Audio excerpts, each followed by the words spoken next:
Em A Última Casa, uma família passa anos trancada dentro do lar, enquanto monstros estranhos e assustadores tomam conta do mundo do lado de fora. Mas afinal, o que são esses monstros, de onde eles vieram e o que realmente querem? E na Monster Análise de hoje, vamos investigar a biologia, o comportamento e a possível origem desses monstros, além das suas estranhas semelhanças com o horror cósmico de Lovecraft e com o próprio Cthulhu. E depois de tanto mistério, vamos encarar a pergunta mais importante: que diabo de final foi aquele? E explicar tudo isso com muito spoiler. Eu sou o Johnny e esse é o Mysterium TV. Nas sombras do impossível, onde monstros despertam, o desconhecido te chama agora. Mysterium TV, onde o impossível ganha forma. Mysterium TV, onde os monstros fazem história. Salve turma, tudo bem com vocês? Vamos começar com um resumo do filme, mas serei breve dessa vez. A Última Casa começa apresentando Jason e Anne, um casal que vive com 2 filhos em uma casa aparentemente comum, até que algo estranho começa a acontecer. Uma chuva aparentemente interminável toma conta da região, mas o problema não é apenas a quantidade absurda de água. A família percebe que existe alguma coisa impedindo que eles saiam da própria casa. As portas não abrem, as janelas não podem ser quebradas, e qualquer tentativa de escapar parece ser impedida por uma força que eles simplesmente não conseguem compreender. E o mais assustador, turma, é que eles não estão sozinhos. Outras casas da região também parecem estar passando pela mesma situação. E com o passar do tempo, a família percebe que aquilo não é uma simples catástrofe climática. Existe alguma coisa do lado de fora e essa coisa está observando.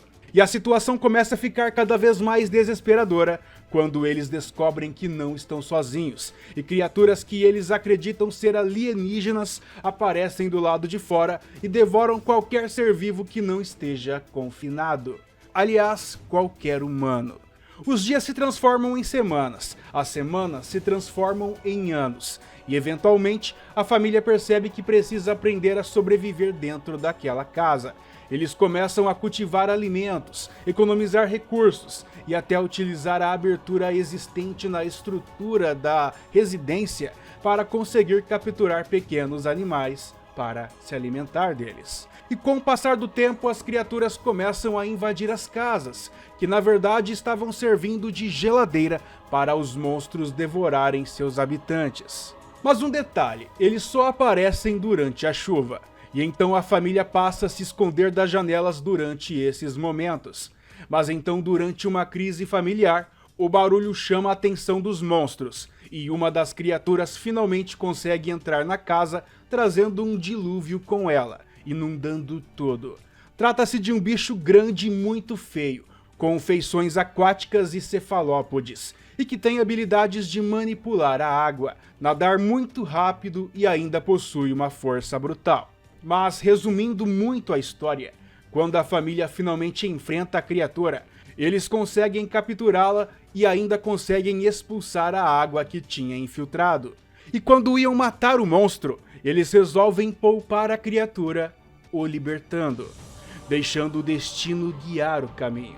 E aqui acontece a grande virada do longa-metragem. A criatura sai da casa e a família aproveita a brecha e também foge.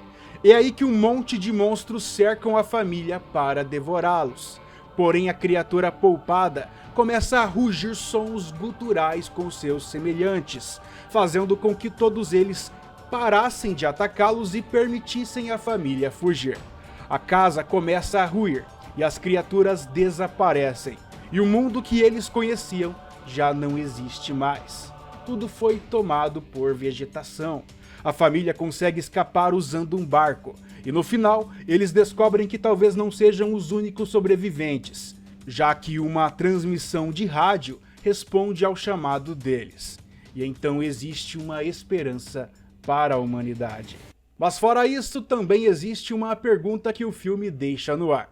Por que as criaturas decidiram deixá-los viver? E é justamente aqui que começa a nossa Monster Análise. Parte 1. O que são as criaturas? Antes de falar sobre origem, precisamos entender aquilo que realmente conseguimos observar. Porque o filme não entrega uma ficha técnica dessas criaturas. Não sabemos exatamente de onde elas vieram, e muito menos sabemos qual é a verdadeira extensão das suas capacidades. O que temos são pistas, e muitas delas, e quando juntamos elas, as coisas ficam muito interessantes. Fisicamente, as criaturas possuem uma aparência claramente associada ao ambiente marinho. Elas possuem tentáculos e uma anatomia que lembra em determinados momentos uma mistura entre um cefalópode e um humano. Mas existe uma diferença importante. Elas não parecem simplesmente animais marinhos gigantes. Essas criaturas demonstram inteligência e senciência. Tanto que conseguem interagir com estruturas humanas, conseguem manipular a água com um poder praticamente mágico. Conseguem cercar casas e parecem agir de maneira coordenada. Isso significa que estamos provavelmente diante de uma espécie com capacidade cognitiva semelhante à do ser humano. Podem até mesmo decidir se uma presa pode ou não ser eliminada. E talvez seja exatamente isso que esteja acontecendo em A Última Casa. 2. O modus operandi dos monstros. Uma das coisas mais interessantes do filme é que essas criaturas não funcionam como monstros tradicionais. Eles simplesmente não invadem, destruindo e devorando tudo. Eles estabelecem uma espécie de confinamento.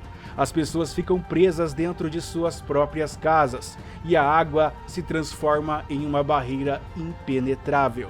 Se o objetivo fosse simplesmente eliminar os humanos, seria muito mais fácil atacar diretamente.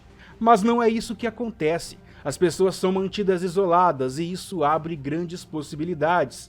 Talvez o confinamento seja intencional. Uma das teorias mais discutidas pelo público é justamente essa. As criaturas poderiam estar mantendo os seres humanos confinados para observar seu comportamento. Em outras palavras, isso não seria apenas uma invasão, seria uma espécie de experimento. E existe uma pista muito interessante para essa interpretação. Os animais aparentemente continuam existindo ali. A fauna não desaparece simplesmente porque essas criaturas chegaram. Então, por que os humanos são tratados de maneira diferente? Por que apenas nós somos confinados? Por que as casas são transformadas em verdadeiras prisões? Talvez porque para esses monstros, o problema nunca teria sido simplesmente a existência de vida na superfície da Terra. Talvez o problema seja a humanidade. 3. Eles se alimentam dos humanos?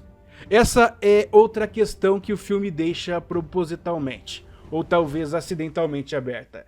Porque existem momentos que fazem parecer que essas criaturas são predadoras, mas a lógica não é tão simples. Se os humanos fossem apenas alimento, por que manter milhões de pessoas confinadas durante anos?